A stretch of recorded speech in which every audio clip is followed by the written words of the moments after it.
I hit live. It's going.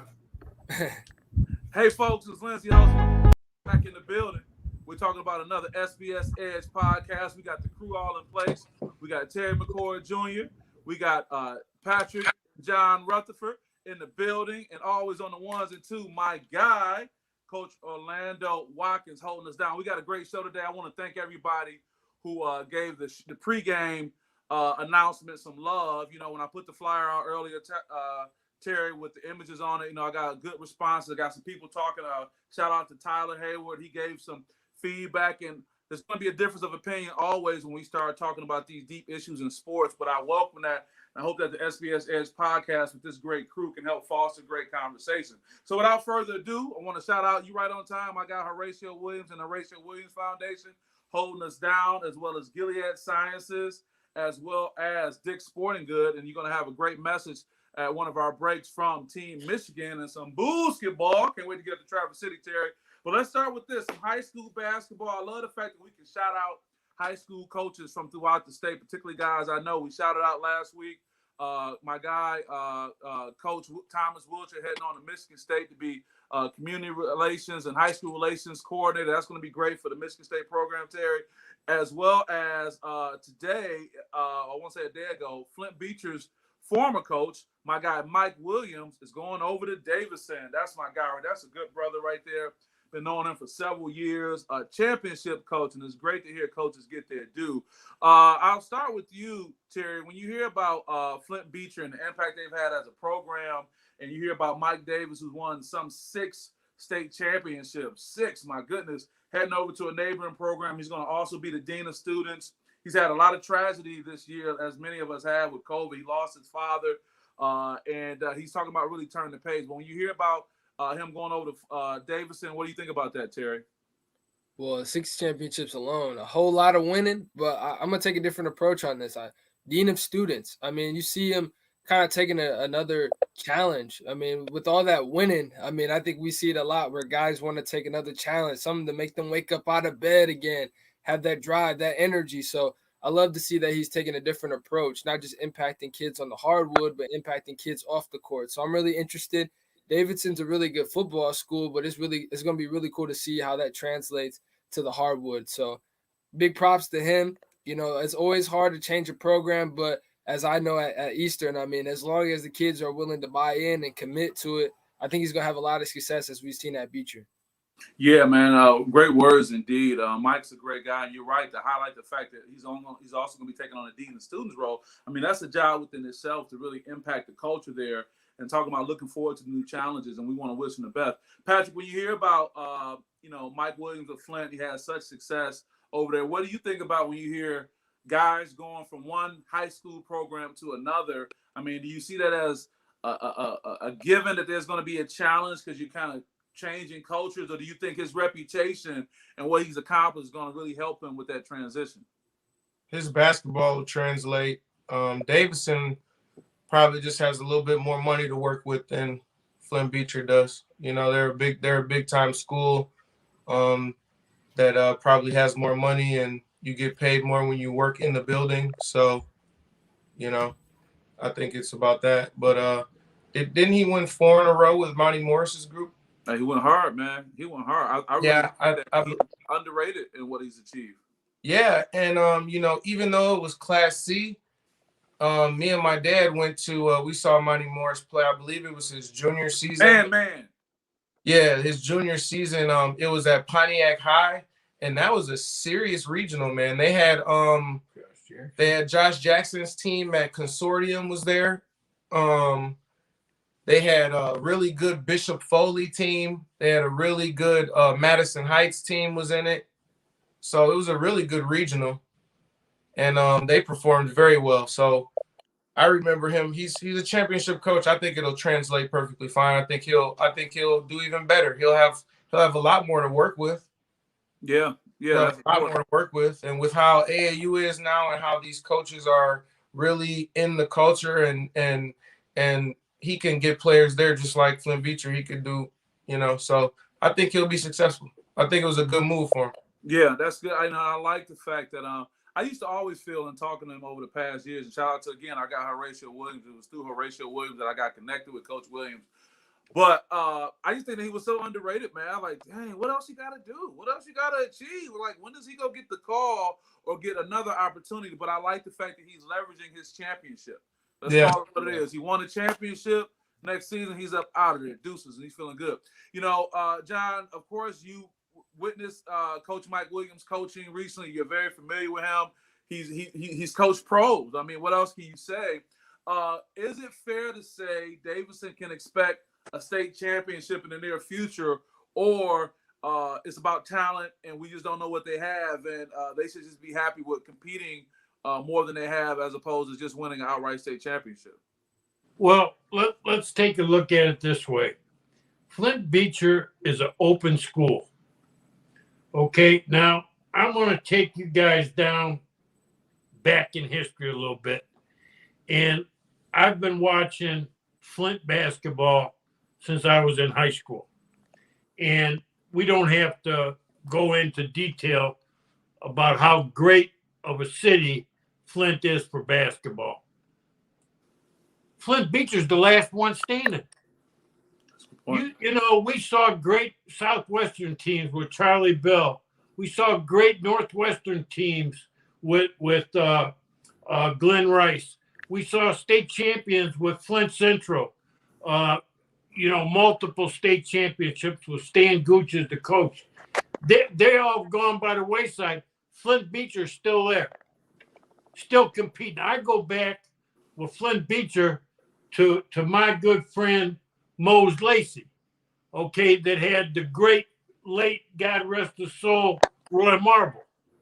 I mean, and then look at it this way, that they not only lose Mike Williams, but the year before, they lost Courtney Hawkins. So, you know, it's just amazing that through all time, Beecher's the one that's standing. Now, can he get the kids in Davison that he got in Beecher? No. Now, Patrick Not all of them. Patrick used to play AAU against all those boys that were going to play for Beecher. They grew up playing, okay, together. And, you know, what type of player is he going to be able to get in there? I don't know. I tried to find out, but I was unsuccessful. You couldn't get the inside scoop, John? I couldn't get, is Davison an open school? Is he able to go outside of their school district to get players in? Most okay, schools are now. You know, I tried to find that out, but I couldn't. But he's a terrific coach, and he'll do a good. They got a quality guy, and I just hope one thing for him.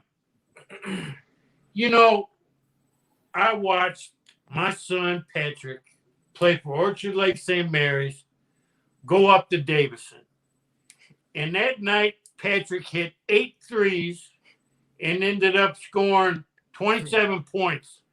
And the coach, after about his 5th or 6th three, the coach from Davison yelled, "Is someone going to go out and guard him?"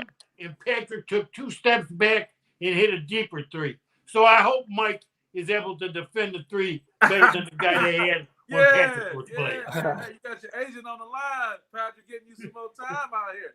Yeah, you take advantage of that eligibility you got there, Patrick. That's good to hear, man.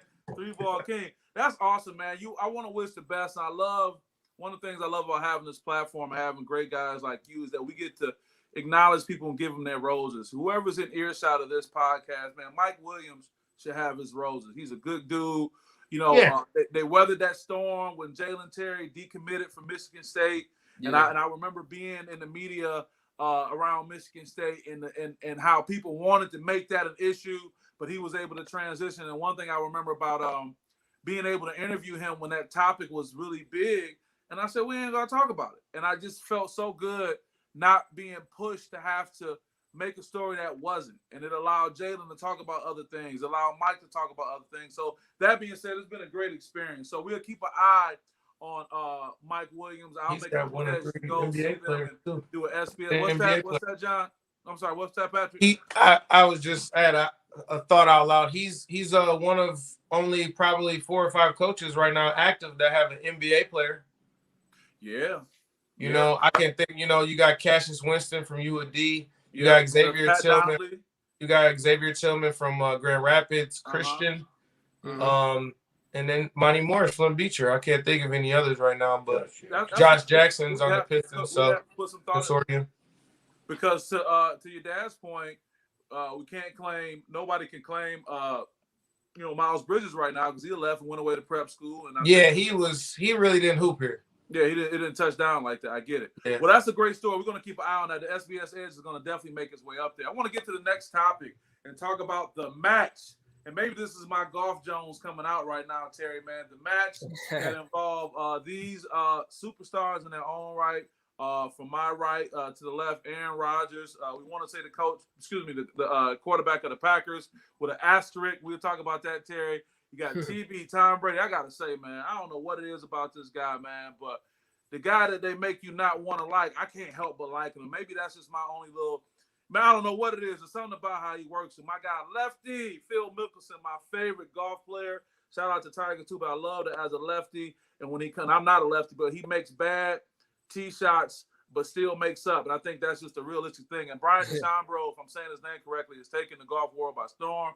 He put some weight on. He got in the weight room, and he's having a fun time. And talk about a picturesque background. Hey, John, did you have a cabin up there on those snow caps in that picture right there? You got a cabin back there somewhere? I mean, how did we get to your little spot you got nestled in the woods?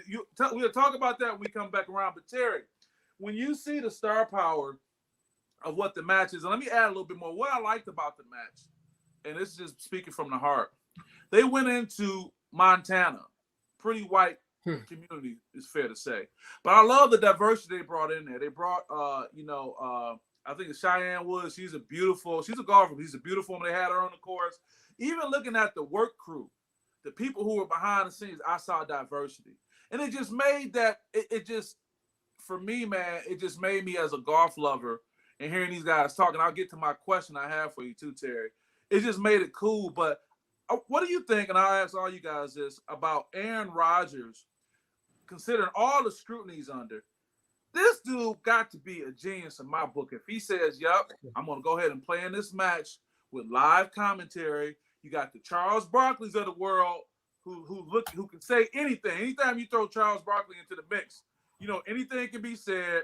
He's with these guys. Is known for being a trash talk thing. And you got the biggest thing out there. Will you or will you not be the quarterback for the Green Bay Packers? So we talked about this offline, guys, and this is the question I'll talk about. And again, thank you, Orlando, for letting everyone know we love to hear from them, their questions and opinions. But so what they did was they had their earbuds in. So somebody could call in and have a conversation. So Rob Gronkowski called in to Tom Brady.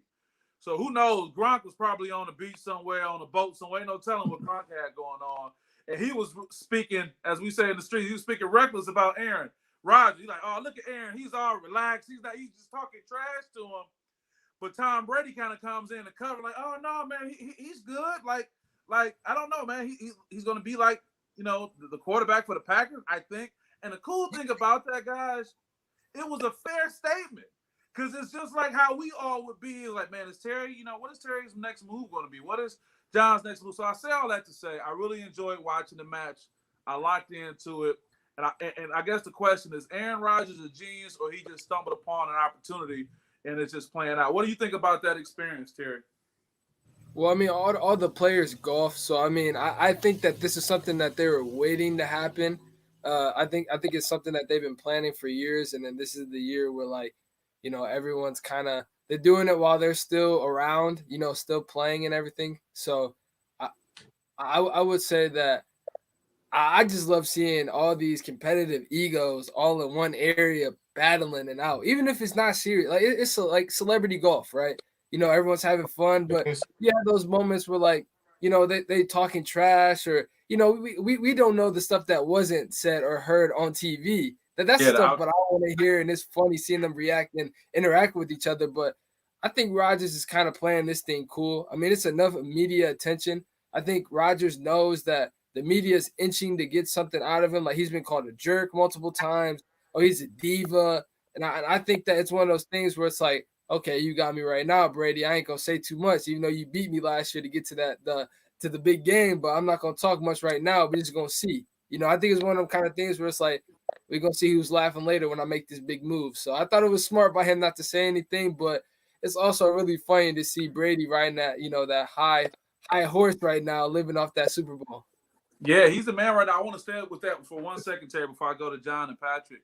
I don't know how much golf you play, but I just know the one thing that was such a connected type feeling is that they had this beautiful tee shot, and it was one of those shots, and you guys know as golfers that, you want to give it your best drive because it's such a beautiful, picturesque look that you want to give your best drive. So Brian DeChambeau, he like, the drive wasn't good. It was right off the fairway. It was playable, but it wasn't perfect. So I guess with the charities that have been supporting, like Feeding of America, every time they like go in a bunker, or if they like, they could have mulligans, they have to pay whatever the cost for 25 grand, and that would be like 500 some odd meals or some crazy number, which is a good thing. So when he didn't get that first shot off like he wanted, he's like, "Do we have a mulligan? Do we have a mulligan? Can we do it again?" And they were like, "Yeah, okay, whatever. Pay another 25K." And just like we do, he pulled it. He was so excited when he got back up there to hit again that he just like, it was worse than the first shot, but it's just so relatable about just guys are guys no matter what, whether they're multimillionaires or what. You want to do it again. You get excited. And I thought that was really cool. So let me go to you guys, John and Patrick. I'll start with you, Patrick. Just from a celebrity sweepstakes type, Hollywood, get your money. What did you think about that kind of matchup? They've had those before, but what do you think the money behind that is about? What is that like? I mean, that was a big time money deal. What do you think of when you hear about the star power and the money and the sponsorship that goes into something like that? I think it's huge ratings, and golf, when Tiger Woods isn't playing, the ratings aren't as high as they're supposed to be. So you got to do things to liven the sport up, and just like Floyd, Logan Paul for boxing. So, there's going to be big money when you got big time guys in here. We're talking about 4 of the most popular athletes of our generation. Right. These guys are no slouches. These are big time guys. And then it'll be fun because, guys like Tom Brady and Aaron Rodgers didn't get to where they were at by taking things lightly and playing for fun. They're going to compete, and they know they're on TV, and they're going to try their best. So it's good TV, good ratings, and that usually equals a big pile of cash at the end. Yeah, very well said. I can appreciate that.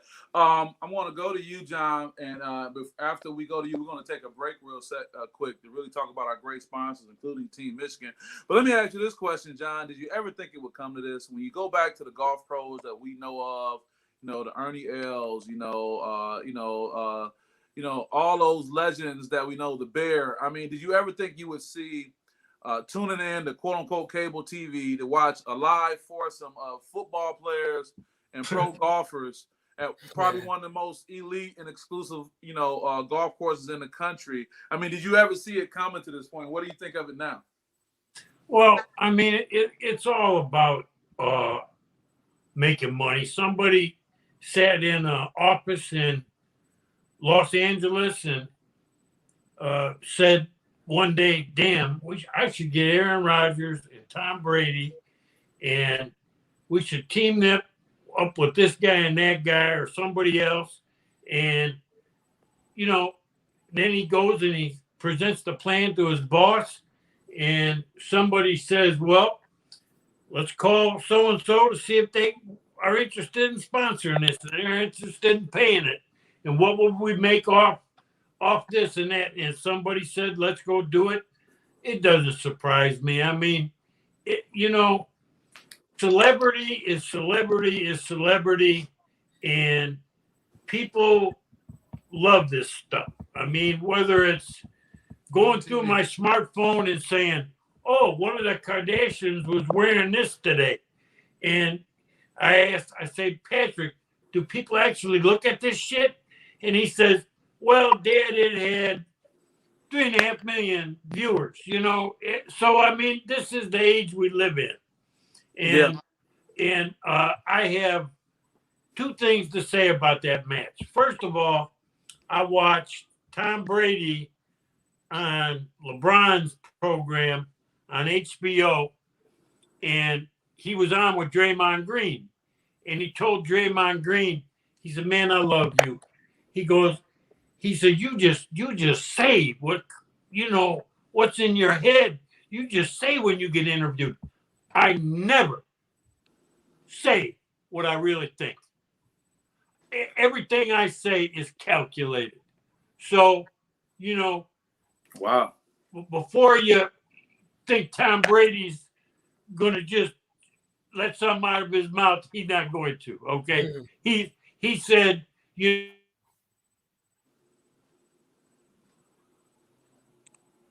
What do you say? Repeat that. on me and the integrity of the league. And so he's a polished guy to put in there.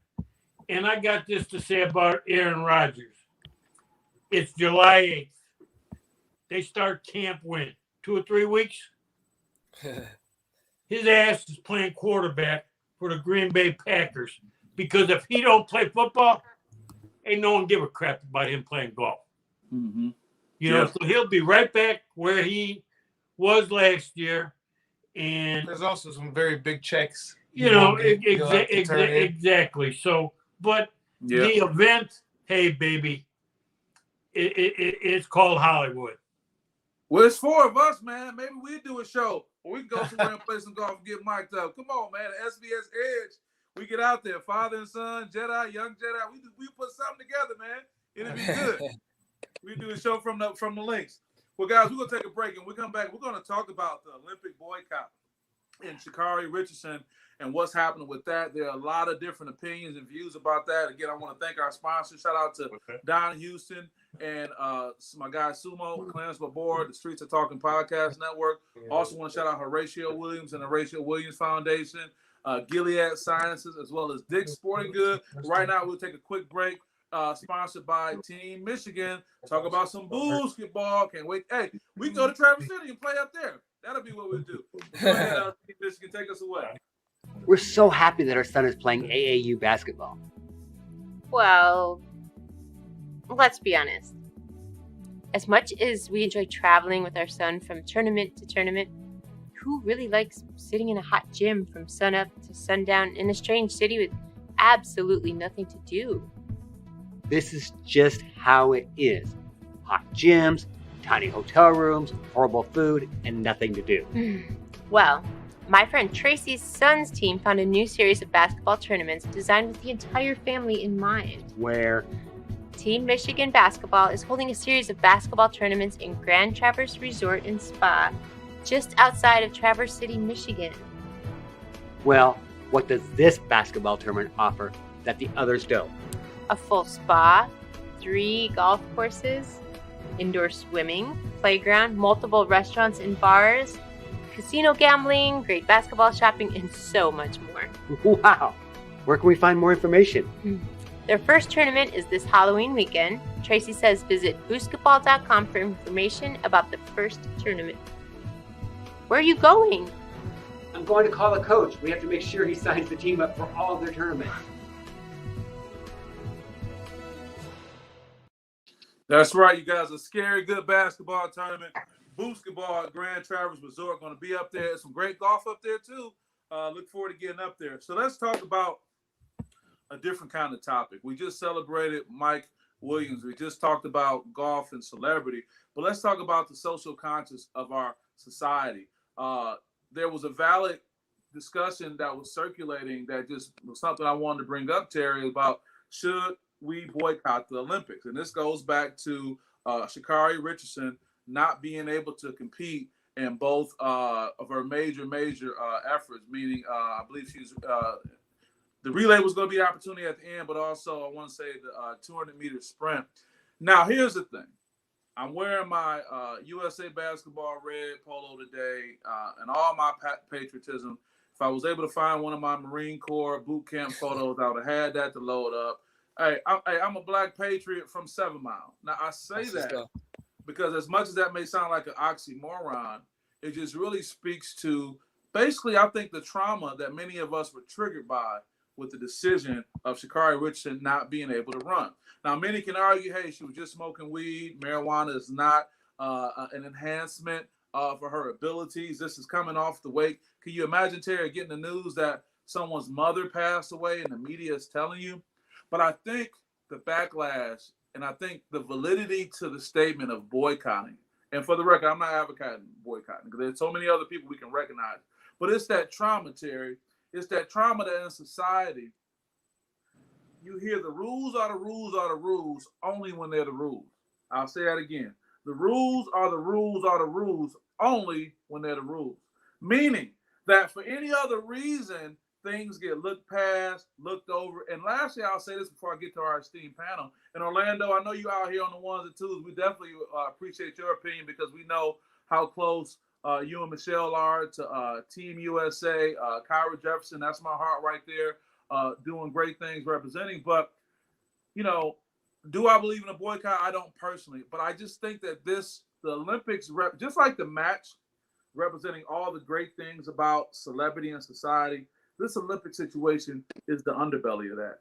This makes us have to focus on those other issues. And as a precursor, John, I want to get your thoughts not only on this, but the tone of the world when John Carlos and others protested during the Olympics. We'll loop back around. But Terry, when you hear about Sha'Carri Richardson not being able to compete based on her using marijuana, and please don't let my stance influence you one way or the other. Just tell me what you think about that.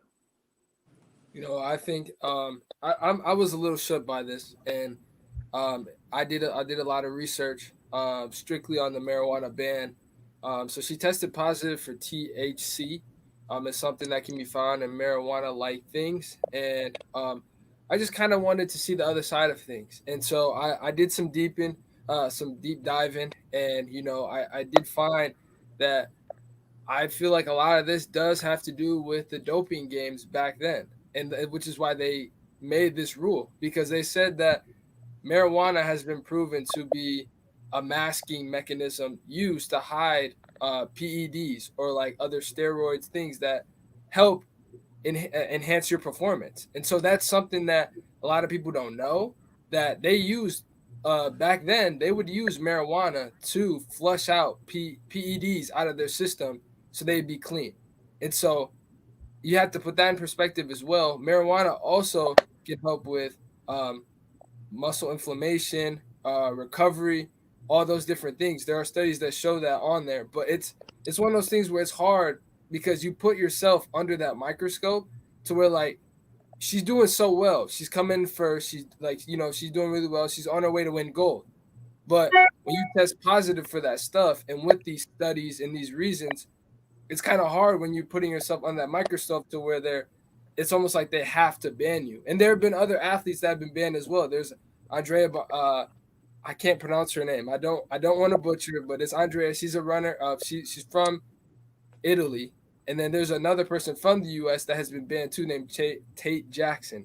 And so there are other people that have been banned from this, but I think a lot of it does have to go with, she's quoted to say that part of doing that was because of to cope from her mother's death, which I'm 100% for. But at the same time, these are the rules. Am I for the boycott itself? No, because there are other black athletes that pass the test and that are clean. Those other black athletes, you know, like Kyra Jefferson, they need our support as well. I mean, we can't just, like, because of this one situation and then kind of like be done with it. I mean, we have to still support like Simone Biles, Allison Felix, all these great athletes that are competing for, if not their last time. And so, I mean, we still have to give them our love and our support as a black community, but I think we just need to make sure that, you know, she's held accountable. I'm glad she's spoken up and said she is, but give her a break. I mean, we don't need to keep coming down on her. Yeah, again, you have your views, but don't talk about the person, talk about the rule. I do believe that rule does need to be revisited, because although there are studies of marijuana that can help improve your ability or help cover up PEDs, I do think that the level of how much is in your system should come in play, because I don't believe she had a lot to where it could have kept her out from running. I do think that's something that needs to be revisited, though. But because of what's going on right now, and it's a no right now, I do believe that she should be banned just because it's a no. But if it were to happen in the future and a athlete in the future had the same situation, I do believe that they should get the pass and they should change the rule. So I think they should look into changing that rule into levels and not just it being a positive as a whole. I like that, Terry. You said a number of great things, and then Orlando, just to put you on deck, we're going to bring you in next. And I just want to say to Terry's point, I can appreciate the research, and I think the words that you use when you talk about the microscope really speak to the hypersensitivity around this issue. And let's be honest, man, I think it has a lot to do because she's a flamboyant African-American female. Exactly. She has her nails. She has her, orange hair, if you will. She has all these things that speaks to say that you probably would categorize me in a different category if not for me being a successful athlete. Right. And because she is, and because this is a merit-based system that the person who comes in first gets the attention, they can't stop her. Somebody said, and I say this in transition in Orlando, they were like, she should just go and run. They can't catch her. I don't like catching that. Show up, Orlando. That's it. If anybody on this panel, or if anyone in the country can give a better insight on what it's like for a young Olympic athlete, particularly African-American female, it's probably one other person that's probably within stone's throw of you right now in your home studio. And I know that is, and we call her Mimi for short. But Orlando, tell me your take on this, and feel free to give a little bit more context for our new listeners and viewers who may not necessarily know your connection to USA Track and Field and your commitment to it, and what you think on this. Okay, well, you guys know my daughter is Kyra Jefferson. She competed in the Olympic trials. My wife and I, not too long, have gotten back. And this whole banning of the Olympics, I don't agree with it at all. At all. I do feel sorry for the young lady. She got a nominal punishment of 30 days. Now, I don't particularly agree that she didn't get a shot to maybe make the relays because her 30 days would have been up. But I think that we're going like way overboard with the Olympic, but us boycott. You referring to boycotting, not banning, but boycotting the Olympics. It's absolutely ridiculous. The call to boycott the Olympics. Well, like Terry said, we've got. Let's really be serious. I mean, the number of African American female athletes that are competing is absolutely phenomenal. We are what, 80%? Wow. Of the track and field world, and all of these other gymnastics, basketball, all of them. And I'm just referring to track and field just in general. Right. How about USA basketball? I'm even talking about the other sports. So, but the whole thing is that all of these other athletes have put in the work. They understand the rules. Do I agree with the rules 100%? No, because they're absolutely stringent. The testing rules are ridiculous. I know Kyra will get called out. She's down in Florida. She'll get called going to Walmart. Hey, you got to get here and test. And you got to test. All of these athletes are aware. Let me pose this question to you, and I'll say it in the devil's advocate way. Understand, I can't relate to the loss of my mother. I love my mom and dad, just on the phone a little while ago. I can't relate to that. So talk about the sympathy or empathy there should be for someone who's dealing with a tragedy. But you're saying despite the tragedy, I know this may be a tough question for you, Orlando. You can handle it, though. Despite the tragedy of losing your mother, you cannot take any missteps as it relates to what's expected of you during your Olympic trial and whatnot. Well, let me tell you this. She has management. She has a Nike contract. She has management. And Nike said they're going to keep her, by the way. And they're going to keep her. Yeah. But she has a coach. And I'm going to put it right. I'm going to throw it right back in your lap, Lindsay. Okay. Her manager, I would have been calling an individual like Lindsay Huddleston with SPS Edge, Sports Psychology Solutions, to sit down with her to help her deal with that. What did her management, what did her team failed her. Yeah. Because they understood what was going on, and they understood what was at stake. They knew that she was headed off to the Olympics. They should have gotten a hold of some sort of counseling or some sort of support for her before she took the actions that she took. Wow. I mean, I can definitely relate to that, and I can appreciate that, because it seems like it may be a situation that though she may have had handlers, there's not anyone to have an influence on her that can stop her from doing certain things. It's almost like she's a celebrity, she's the boss, and they wouldn't respond. So you make an excellent point with that. This is something that's interesting. I'm going to go and defer to the Rutherford men. Patrick, just what's your take on this topic? You know, it's one of those big topics. It has those big issues. I know when I put it out there, you know, the possible boycott of the Olympics. I mean, that's an attention grabber. I wasn't doing it for clickbait's sake, but, you know, what do you think about the idea? I don't know. I know I'm not traumatized or shook by it, you know, but, you know, I don't even think her team failed her unless they were in there hitting the weed with her. You know, you can lead a horse to water, but you can't make them drink. You know, she smoked on her own. She's a grown woman. She knew what she was doing. And it's like Orlando said, like, I don't feel bad for it at all. I don't think the boycott of the Olympics should happen. You know, she's a grown woman. She's been running track probably her whole life. She's been in this pro style, her lifestyle of running every day and working out and training and having tests all the time. She knows exactly what was going on. So I don't know if, you know, she had a lapse of judgment or because her mother died, she needed to smoke. I mean, she could have drank some alcohol and that would have been out of her system in 24 hours if she wanted to cope with something. She decided to smoke weed. She knew, and the rules are the rules. I mean, it is what it is. Like, you know, she's got the best people that if she's the fastest girl in the United States, she has the best people, Nike and managers and coaches, and she was prepared for what was coming on. And she went and did it anyway.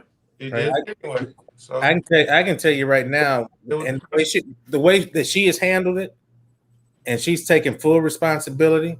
I made a mistake, and I will guarantee you, moving forward, moving forward, she's going to be a force to be dealt with. Yeah, because she really has something to prove. One. Yeah. We hope that. John, when you hear us have these discussions, you know, can you give it to us in the context of how the issues around the Olympics always in some way or form have a reflection on what's happening modern day to day on the street corner in the communities, and just give us your take on that. But also, can you take us back to what that was like seeing the Olympic boycott heard around the world when you talk about the brothers getting on the podium and raising the fist? Well, first of all, I got a problem when it comes time to marijuana, and here's the problem I got. All states have passed this where marijuana is legal. There's more states now, I believe, that it's legal than it's not.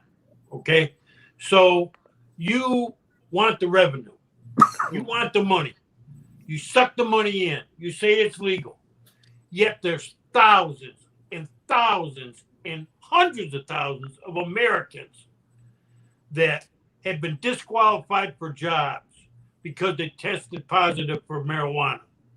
So what if it's legal? What are we doing? Well, what the hell are we doing here? If it's legal where she was smoking marijuana, what the hell is the problem? Where you the Olympics have put yourself above what people voted for? That they went out and voted that they wanted marijuana legal.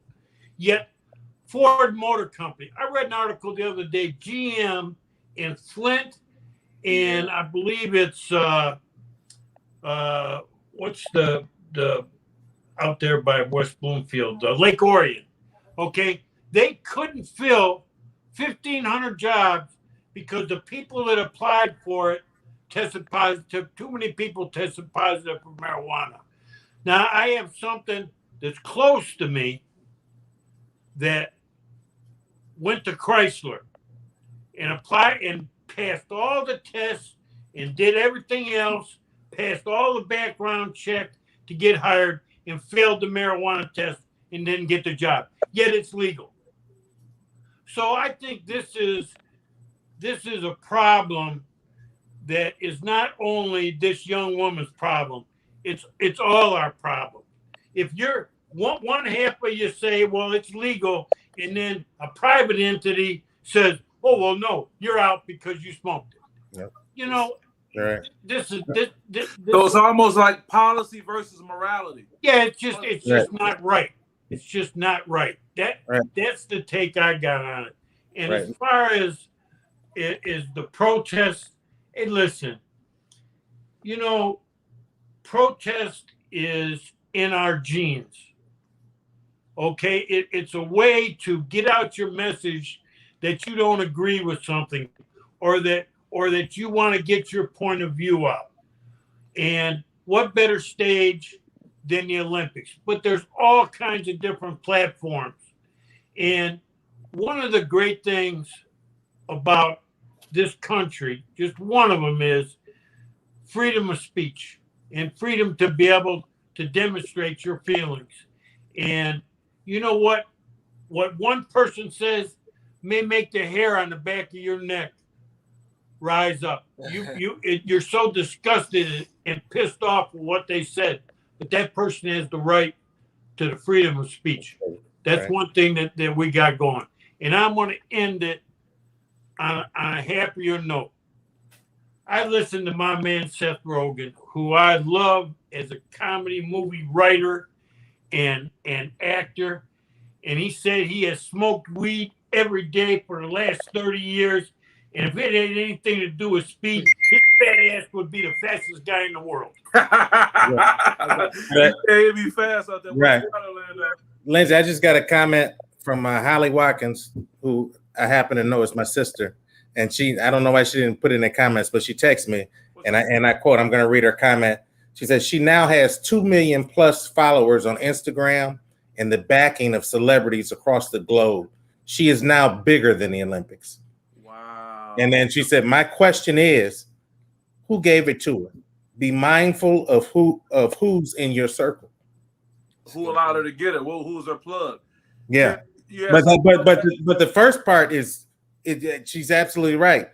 She's bigger than the Olympics. She's getting more press than the Olympics right now. She can leverage that platform for sure. And it seems that the way she's taking it, that she'll be smart enough to do that. Terry, you were going to add something?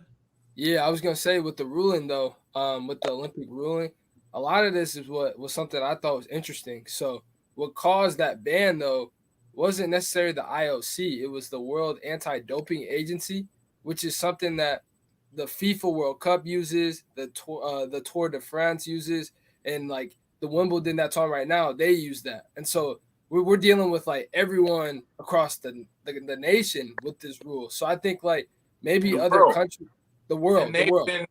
They've been known to be corrupt, by the way. Yeah. Right. None of the bikers in the Tour de France, they all doping. Oh yeah. And that's why I'm like, they doping. So, you know, the world anti-doping is just, you know, maybe she didn't pay the right person off personally. Yeah. And I think Holly Watkins, your sister, Orlando. Yes. We want to thank her for her anonymous quote. We appreciate that here at the SPS. Smartest girl in the world. Yeah, I believe it. But, you know, to what Patrick is saying about the corruption and as John alluded to, the hypocrisy of it, it's like I think if she was blonde-haired, blue-eyed, and who lost her mama, they'll boo-hoo for her and say, we got to make some changes, and there'll be some kind of thing. They just would not come down. But her fierceness, her being dynamic, going against the grain, they are just not ready. But the crazy thing, to your point, Orlando, with all the celebrity backing, she about to be fly because she can be on somebody's cover. She'll be making appearances. There's so many things she can do now, and she's going to connect to the counterculture. Lindsay, the White House the press secretary came out and said, hey, we need to look back into this. Now, the White House is already spoken. Patrick, what are you going to say? We also can't forget the number one thing that is going for her is that everybody saw her in the trial. She's known as the winner. Yeah, that's true. So, you know, everything that she's got coming was going to come to her anyway. Now, just this with the press and stuff, it may come a little bit faster, you know, and she's not going to run out of the Olympics. But she's known as the fastest girl in America, regardless of anything And I No agree. one can take that away from her. Have y'all seen the meme on social media with her and the Snoop Dogg face and it's her? Yeah. I tell you know what I mean. For me, and going back to what John said, the first thing I told my wife is, I said, I'm looking at this. I'm like, Nike is their sponsor. I'm like, forget Nike. MedMen and the big marijuana manufacturers right now is what's happening. They got all the money. I mean, we're gonna look back on get a Sha'Carri Richardson rap. Yeah. You know what I'm saying? Sha'Carri Richardson strand. We're gonna look back on this and laugh because the first athlete to fall into that space and brand it right is just gonna take off, man. I mean, Steve got his own brand. Jaleel White got his own brand. Gary Payton. Gary Payton got one of the biggest. Gary Payton is one of the most popular strands in America. Yeah, that GP and as well. Also, what's the big boy's name? Al Harrington. Yeah, my guy. Yeah. He's got a company that they were valued at almost $100 million. All right, we kicked it with Al at Horatio's golf out. He showed. That's right. Shout out to Al. Lindsay had a nice interview. You got to run that. Go. Hold on. Let me do your work for you. If you look in the YouTube channel, go down in the interviews. Lindsay has a nice piece, nice interview with him. Oh, Al Harrington, I appreciate that. You're right. This is good, guys. I don't want to take a break yet, but I do want to set up for a break after this next topic. I think we've got into a space where we've been able to acknowledge our women and the gender issues that come into place. I want to talk about Maria Taylor and Rachel Nichols. And it's so funny. And thank you again, Orlando, for sharing your personal experience with that. I want to talk about Maria Taylor and Rachel Nichols. And it's so funny because it's argued that Rachel Nichols is the lead for this story. But I wanted to say Maria Taylor's name first because I wanted her to be able to get her props outside of all this. Maria Taylor is the truth. She's been out here working. She went to that BS with your boy Nikki down in Alabama years ago, John, when he got pissed after the game and said what he said, but she weathered that storm. And now in this situation, Rachel Bubble Nichols, and that was for you, Terry, Rachel Bubble Nichols is, and I say bubble jokingly only because she's opened herself up, Patrick, to lose credibility, not just for being caught on the hot mic, downplaying Maria Taylor's ability, but almost kind of saying, well, you only got that because you was black, because there's no way you could just be an outstanding former hooper, have great relationships, et cetera, and get this type of role. But, let's talk about the bubble part. They said that she was supposedly having an alleged relationship with Jimmy Butler. And I thought this last one, that unbeknownst to me, that she is the daughter-in-law of Diane Sawyer, who is just like a media mogul. So, yeah, Patrick was like, for real? You know what I'm saying? So the plug is in effect. So, Terry, I'll start with you. What do you think about when you hear the story and the controversy? It's almost sub-stories with this revolving Maria Taylor and Rachel Nichols at ESPN. And I got to give the credit to my dad for this one, but it's a setup. I mean, ESPN is so darn corrupt, and I'm going to get really emotional because ESPN is so messed up because you know what Rachel Nichols said, was horrible. She was coming out of frustration, but it's so weird that they attack their diversity with another unrepresented group, a woman.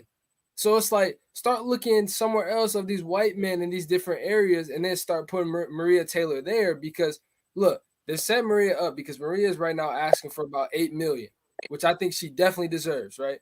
But they're starting to say that people are going to stop watching it because it took Rachel off, which then messes up the ratings and stuff like that, which then does not make Maria look good.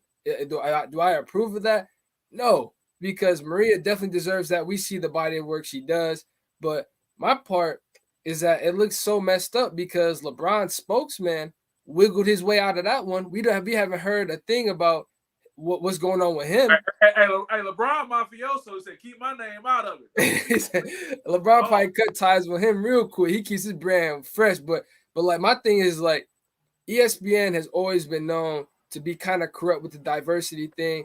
They kind of make stunts and here and there trying to plug people in, but then they get this national attention. They're like, oh, pointing fingers. Oh, you see that right there? That's all. That's their fault. ESPN always has been doing this. I think that Rachel Nichols has had great relationships with other players. I mean, I know the Jimmy thing, but she's had, LeBron backing her up, other players backing her up, which is so weird to me. But like, I think her comments definitely uncalled for. Speaking out of frustration, I don't care. Be frustrated with the industry. It does not matter. Those are your words. But at the same time, ESPN better not be setting up my favorite commentator, Maria Taylor, second to Jalen Rose. But she better not be setting her up because she deserves every penny. We may be seeing her on Fox if they mess this up with her. Hey, I'll take one thing. Lesson learned from that experience. If you at work, don't say it because they can get you. Yep. They got her in the hotel room, Patrick. Posted up in the hotel room, speaking like I can say what I want. And they're like, oh, yeah, that mic was on. We had you. And then the killer is they pretty much fired the girl who leaked it. They gave her diminished responsibilities. She said, I might as well quit. So she's gone. Patrick, when you hear this whole Maria Taylor, Rachel Nichols thing, and I got to throw that little bubble action in there too. Me and Terry joked about that earlier today. I mean, what's your take on it, man? From the issue between the two of them, Terry's point about, at the end of the day, they're fighting over scraps. I hate to use that analogy. They're fighting over scraps because other people aren't even being pulled into it. And then also this alleged thing when they play that clip from Carl Anthony Towns telling Jimmy Butler, hey, call Rachel Nichols. Remember that in the bubble? I just want Maria to host a game. I want her to do the play-by-play, please. I just want her to do a play-by-play. I'm tired of hearing the same, Mike Green, perfect. But, have them maybe the late game. Just get her going. Please let her do a play-by-play. She breaks down the game to a T. Well, here's the thing, and I'm going to go back to Patrick on this, man. This is why, even with what we have here, man, build your own platform. Build your own platform. Now, you may not be able to cover the NBA Finals per se, but people want to listen to you. Go cover those unrepresented areas. Sports is sports is sports. And make that connection and build your own, because now ESPN. He's great in college football. Yeah. ESPN, as much as, I love what they have given us, and I got the book right here. It's about, I think it's a phone book, the whole story of it. I mean, it was a watch to begin with. But Patrick, give me your take. I want to make sure we get your take. And we also love to hear your opinions. And after we hear Patrick and then John's sage advice, we're going to take a break and come back and talk CP3 and the NBA Finals. But Patrick, what you got? What you thinking about this? I think it kind of goes, my opinion on it is it goes back to what my dad was saying a few minutes ago about freedom of speech. You may not like it, but she said what she said, and this is America. It's a free country. But can I add this, though? You got freedom of speech, but the freedom of consequences, too. Absolutely. You can say it. Absolutely. Say it with your chest. Absolutely. Yeah. That's so true. So John, your take on this. I mean, did you ever think you hear today that a reporter in her hotel room talking to another colleague or friend, that audio is used to pretty much derail her career? Because I don't really see her having the leverage to bounce back. She's not beloved. She's not Doris Burke. And right. I say Doris Burke, by the way. I saw a clip of Doris Burke, Terry. Game notes in one hand, a basketball in one hand, and she went behind her back with the rock. Oh, I saw that, and was still drilling in her heels and just threw out like, oh, I love her. I'm telling you, her and Maria on a game will be perfect. Her and Maria together on a game will be perfect. And she's got one of the famous rappers in the world, Drake, who loves her all the time. Drake knew what was up. He said, man, you better pay attention to Maria, to DB, Doris Burke. Yeah. What do you think, Don? Here we are right now. It's 2021, man. People getting fired on their day off. That's like the movie Friday. Well, I think Terry scratched the surface and pulled back the Band-Aid. Okay, Terry smashed the Band-Aid off. First of all, Rachel Nichols was on doing an ESPN feed from her hotel room. So it was a floor work being recorded. Okay, so now she thinks the mic's off and she's off, and she's not, and she says this. Okay. Now, whether you agree with what she said or not is not important for what I'm trying to say. Mm-hmm. Now, an ESPN employee leaks this. Okay? So now, let's go to Maria Taylor. Last week, her contract is up July 20th. Okay? With ESPN. She turns down last week $5 million. Mm-hmm. Now, ESPN is part of ABC Disney. and Disney. Woo! It's a lot of money. Maria Taylor does not want to stay in college football. She does not want to stay in the NBA. She has her goal set on replacing Robin Roberts. Oh. That's her dream, to be the next Robin Roberts. Who crosses over on platforms. I was about to So say, I need some now, help. that's right. She started on ESPN on Sports Center.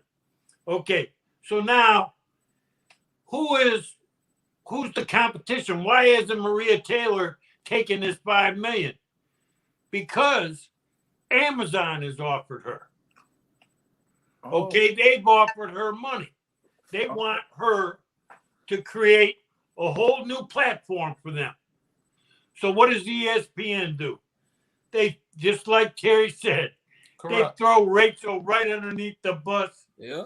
And they go down and they licking boots. And there been some tall boots to lick, baby. Yeah. All right? Wow. And they're trying to keep her. And she has demands of not only money, but what platform she goes forward on. And where is their long-term look for Maria Taylor? So, this is just, hey, look it. Actors are jealous. Newscasters are jealous. People in the business are always going head to head. And that's the way of American business, okay? And ESPN's going to try to get her. So I believe this probably they had in their back pocket and said, well, now it's time to show the card. And I guess they look at it like the mafioso. They got to have dirt on everybody. Well, you say a mouthful there. I remember when gambling was illegal, and now you can't go into a gas station or a supermarket without them shoving a lottery ticket down or the numbers. Meyer Lansky, rest in peace. Wow, you're right. This is a great topic, guys, and we got one more segment left. We're going to talk about CP3 and his impact on what's happening out here, and also predictions for the NBA Finals. So we'll take another break. I want to thank the Horatio Williams Foundation. I want to thank Gilead Sciences, as well as the Dick's Sporting Goods that I love so much as well. And we're going to take another break from Team Michigan Basketball. They'll give us something about that basketball that's coming up soon.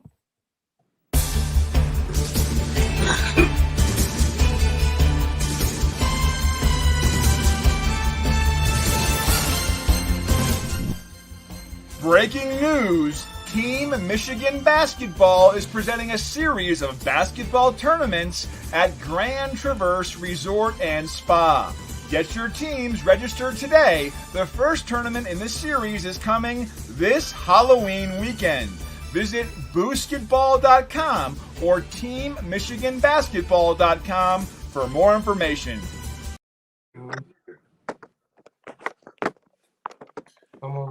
Hey guys, we back? Uh-oh. There we go.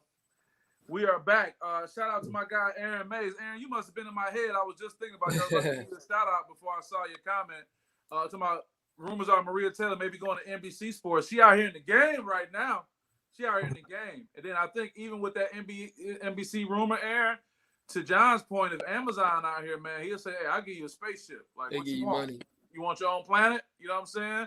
ESPN, corporate America, not surprised. That was from a no-name comment made by one of our followers. We appreciate that. But yeah, man, that's how it's going on out here. So with this final segment, shout out to the point guy. I got my good buddy James Wu Payne. I got to give this brother props. This brother has been talking and campaigning for CP3 since last year. I'm talking about campaigning where he was like the odd man out for a while. So shout out to my guy James Wu Payne, coach at Henry Ford College. Good guy. He's one of my first guests on our podcast. But man, the numbers don't lie. They say what they say, Patrick. Men lie, women lie. Numbers don't. No.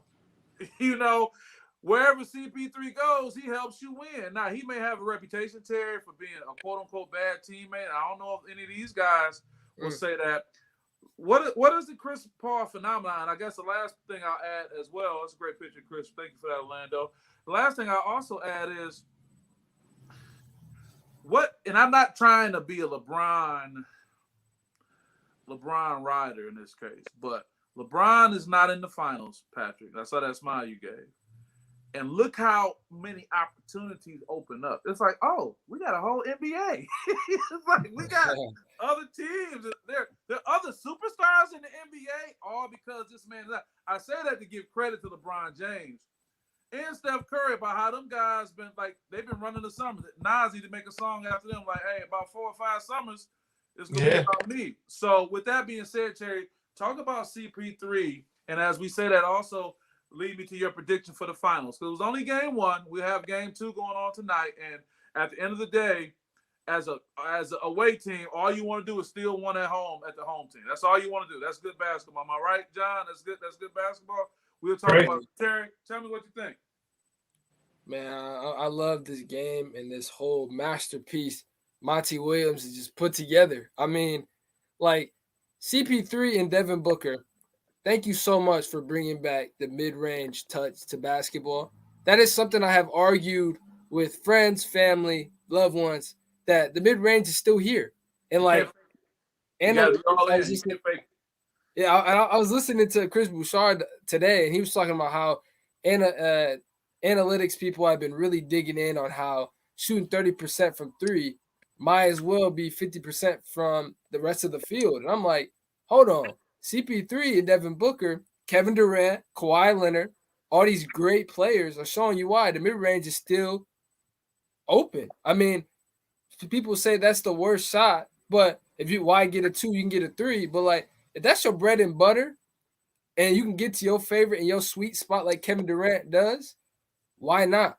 And so I just love that Monty Williams has put Chris Paul in this maestro moment where it's like, okay, I got my guy D Book over here. I'm going to get him his. I got Ayton down there. I could dump it to him if I get in trouble. It's like it's like a well-oiled machine is what we love to say in sports, where stuff just seems to go right. Like, it reminds me of Tony Parker and Greg Popovich, like just knowing what your player is going to do. It's almost like Monty Williams has an earpiece connected with Chris Paul on the court. He's like, hey, you see Ayton down there. It's just well-oiled, man. And that's why I think in this finals, I do give the edge to the Suns. I got them winning in 6 at Milwaukee's home. I do think Milwaukee will steal 2 games, because I always feel like Giannis is so tiring, man. I see guys who are guarding him. It's just so hard to keep somebody out of the paint for that long. He's going to find a way in there. And so I think they're going to squeak 2 out. I do think for Bucks fans out there, don't panic. I mean, Phoenix did what they're supposed to do, win the first game at home. The Bucks, your job is to steal one. So I think that job is still out there, as whether or not they have a solution for it. But CP3, man, all the CP3 fanboys, they've been waiting for this moment. They're waiting for Chris Paul to get here and show why he's a top 5 point guard whenever he leaves this game. And so I'm a big props to him. I would say that he's going to be up there. Yeah, would you too? You saw that, Terry? I see. We talk about Aaron. Shout out to Aaron Mays. Okay. Shout out Aaron Mays. And I give 100% CP3. CP3 a top 5 point guard of all time. So okay. He's dropping that line and saying, but he also came back and said, good point, Terry. He said, it seems like CP3 has brought back the mid-range game. I didn't see the mid-range this hot until in the bubble last year with CJ McCollum. That's fair. That's another player, yeah. That was the last guy. Middleton does good too. Okay, right. All right, that's good. He need to. Well, Patrick, what you think, man? Terry did give us his prediction. He said Suns in 6. I would ask Terry, is that still going to come tonight? Are the Bucks going to steal their game? They need to steal tonight after the showing that the Phoenix Suns had. Not if Phoenix is as comfortable and they're rolling like they were in game 1. I don't see Giannis at 100%. He may be 80, 75. I don't know. Here's the question. He's so good that 20 and 20 is not his best. Well, let me ask you this, though. Would Giannis at 100% totally change what's happening here or not?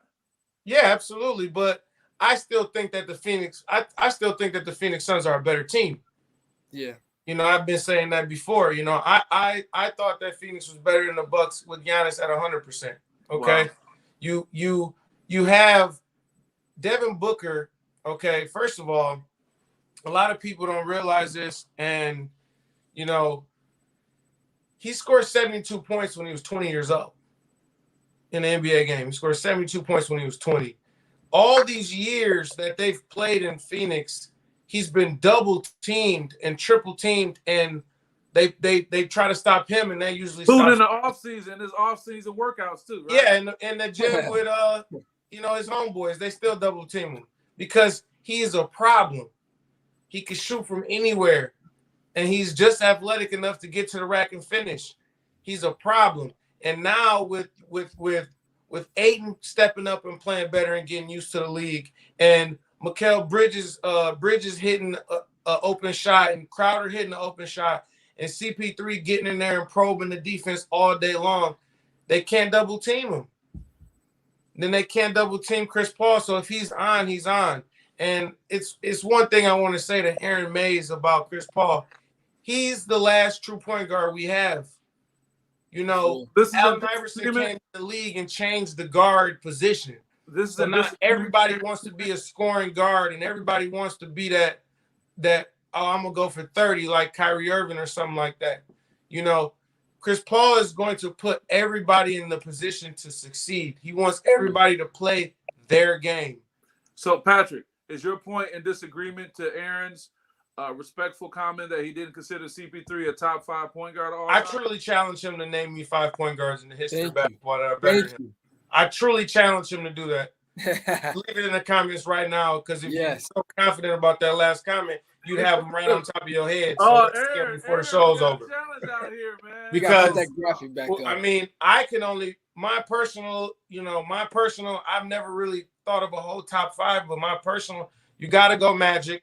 Yeah, gotta go Magic at the 1. Revolutionary, 6'9", was a rookie or in his second year and played all the positions and won a ring. Like, just you'll never be able to compare to it anybody.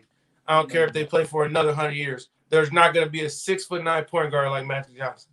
Mm-hmm. 2, you got Isaiah Thomas. Isaiah Lord Thomas. You got Isaiah Thomas. You got Zeke, who beat Magic Johnson, Larry Bird, and Michael Jordan all in their prime. Yeah. Never been got it. You say I got it. You saying, Aaron, you hear what he's saying, or you got something for No, him? he's saying he's got 5. I'd like to see it. I'd like to see it. You don't even know.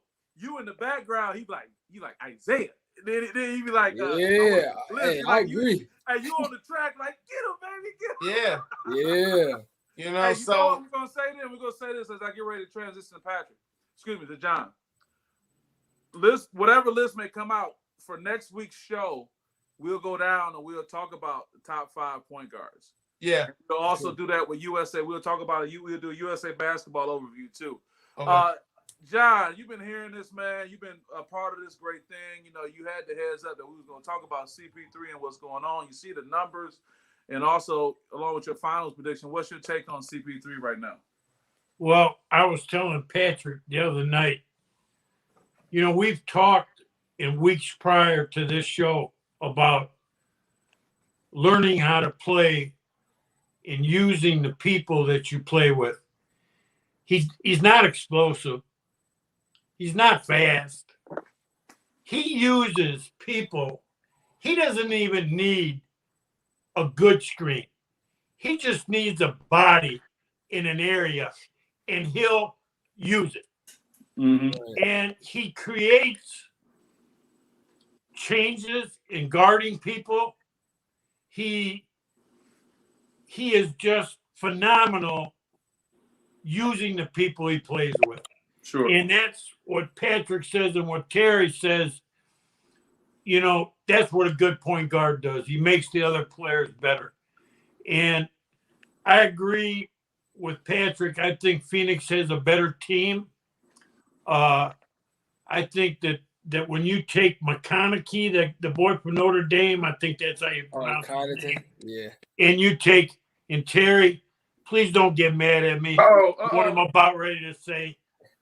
But you take that boy from Notre Dame and Forbes, and if they can't make the shot when nobody's guarding them, they're a liability. Why are they even in the game? I love Brand. I love Brand. They can't guard nobody. They can't pass. They can't score with the ball in their hand. That's for you. You know, create something. And Phoenix has guys. Okay, Bridges can do stuff, but CP3 is just. He has such a high IQ. Now, I don't like what he does sometimes. I don't like him always kicking that leg out, but they all do it now. He flops, he falls down. I'm telling him 3 or 4 times a game, get your ass up off the floor. and I don't like that, but he gets the guy on his hip, and it's old school basketball. I'm going to get a foul on this guy. Yeah. It's going to count. So he's got a purpose to his madness, and he's just a terrific player. And how he plays the game. Geez, oh man, it's a pleasure to watch him use the bodies of other people. And I believe sometimes when he's playing with these young guys, they don't even know what he's doing. No, they out there. He said, damn, he just went by me, and now this guy's guarding me and didn't even realize what he did. The setup. For real. But he's a terrific guy, a terrific talent. So does that carry over for you, John, to say that he's going to be the Finals MVP and they're going to win a championship? Oh yeah. Well, all day long. He's got. I mean, come on, man. 17 years, never won a championship. If Phoenix wins it, he smells it. Unless he doesn't just completely explode, he's going to be the sentimental favorite. Knock on wood. Got to stay healthy. Yeah, he's going to be the sentimental favorite. Everybody's going to rally around. Everybody's going to want to talk to him. If the NBA wasn't trying to push these foreign players to get MVPs to grow their base about the bottom line, he would have won an MVP a year ago for taking OKC to the finals. It's ridiculous. Let me say this, though. A game before the 1 minute before he was 1 minute before the Western Conference Finals with an OKC team that didn't even make the playoffs this year. That's true. And I want to say this one thing, and Aaron, I want to thank you, Aaron, for sharing, because you have definitely primed us for the topic. It was a terrible top 5, by the way. Yeah, we had another comment. Someone said, and Isaiah scored 24 points in the quarter with a sprain ankle. I watched that. Point guards now sit out of a game if they pinky finger hurt. CP3 is gay, but look at Trae Young. Put the graphic back up. Hey, we would definitely continue this conversation next week. But I do want to say this one thing about CP3. And I think you guys know me. I don't put bad things out. However, let us not forget, man, that we can start a series with this kind of talk. And things happen on the court, off the court. And by game 6 or 7, we can say we never would have thought. Right. So it's up to Milwaukee to keep their mind locked in, do what they can. They got to see what was going on with CP3 and company and all those things. But I do want to say to everybody who chimed in today, thank you for the support. We've been having great shows, and this was everyone's support. What you got, Patrick? Before it's over, Drew Holiday is not a $100 million player, by the way. I just want to put that out for the universe. Is it that he's not worth it, or the market supports it? If the market supports that, I mean, the market supports that, but he's not the guy. He's not the third guy. Chris Middleton's not the second guy either. You can have 50 one day and then come back and have 14. You ain't the guy. I will say, put a pin in that one only, Patrick, and let's see. Let's talk after tonight's game to see if in tonight's game the Chris Middletons of the world step up. If yeah, that's what he does. He'll have 30 today and 15 2 days from now. Yeah. Say again. He'll have 30 today and 15 2 days from now. Takes too many shots for him to get points. Terry, you be in the background, you be like, yeah. He had 27. Real. He had 27 last game. Does anybody know how many shots he took? No, I don't. It was a high number, I know. I mean, you know. Aaron says he loves the Passion Fellas. Great show. Aaron, you are part of that, man. You've been with us from day one. Your comments are appreciated. You've already gotten co-producer credits for next week. We're gonna talk about the top 5. Patrick, I'm gonna throw this little hip hop twist. Yeah. Top 5 dead or alive. Point guards? We just hold on to that. Just hold on to that. That's Okay. into next week. Top 5 dead or alive, and let people work on that. Great show. We want to thank everybody for coming out again. I want to thank the sponsors: Horatio Williams, Gilead Science, Dick's Sporting Goods. You got Team Michigan and the Basketball Tournament taking place October 31st at Grand Traverse Resort. Terry McCord Jr., John and Patrick Rutherford, my guy Orlando Watkins on the wheels of steel, holding us down. Great job, everybody. Keep supporting SPS, and we'll see you guys next week.